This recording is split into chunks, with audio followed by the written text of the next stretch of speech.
So we discussed about how to optimize your resume, how to optimize your LinkedIn, and a lot of engagements actions that you could do on your LinkedIn.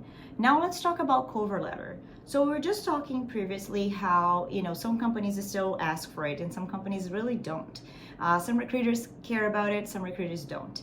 So if the rule of thumb is, if the job description asks for a cover letter, make sure you have one. And how do you want to ensure that it's a really good cover letter? When you do some storytelling, when you talk about your experience in an interesting and engaging way.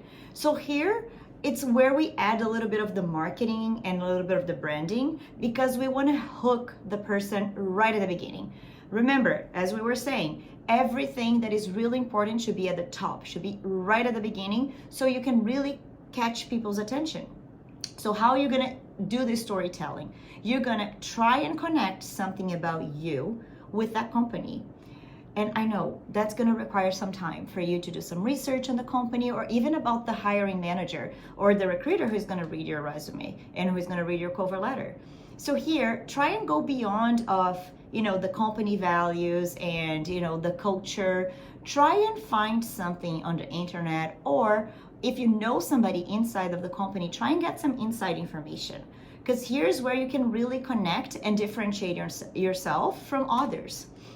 So using storytelling can actually increase your engagement by 35% if a recruiter reads your cover letter. So when you start engaging and telling how your story is, and engaging in a very different manner of explaining how your experience can bridge the gap in doing what they're asking for. So for example, you could start with a very good hook, like something that we used previously with a client was, I am not your typical project manager.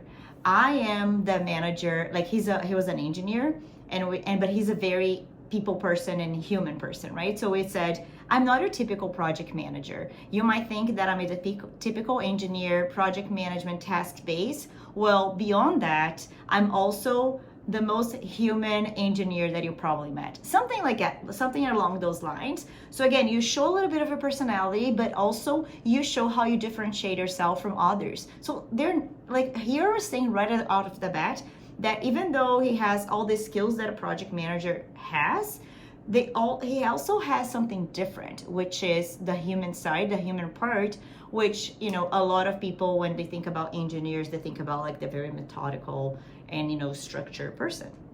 Well, so think about that, and also really think about how you're going to show your achievements. It needs to be achievement focused. So try and use some numbers, some percentages, some promotions or prizes or honors, awards that you got, throughout your career.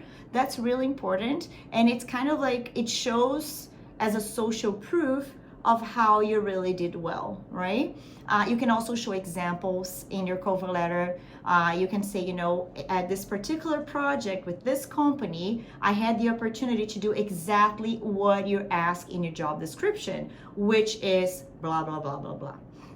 So you can say, like, really connect you with the job description and come back. So basically what you're saying is this: listen, you're asking for A, I have A plus. Or you're asking for A, I really don't really have A, but I have something very similar that can be applicable to A.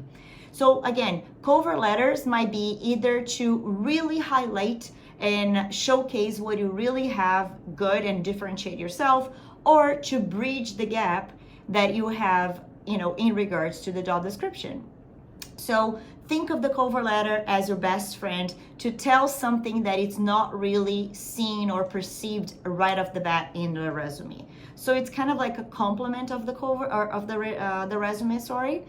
And it will support your story. It will support you presenting yourself until they actually get to know you. So that's what I really wanted to say about cover letter, resume, and LinkedIn. we are gonna move to the next sessions. And if you do have questions, we're gonna have an opportunity to discuss that. You know how to find me, but I really would like for you to have those things in mind when we think about resume, cover letter, and LinkedIn.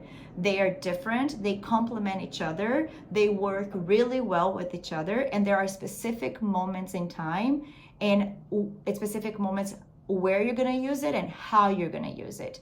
I hope this was clear during the session. And again, if it was not, or if you have any questions, you know how to reach me. Have a good one.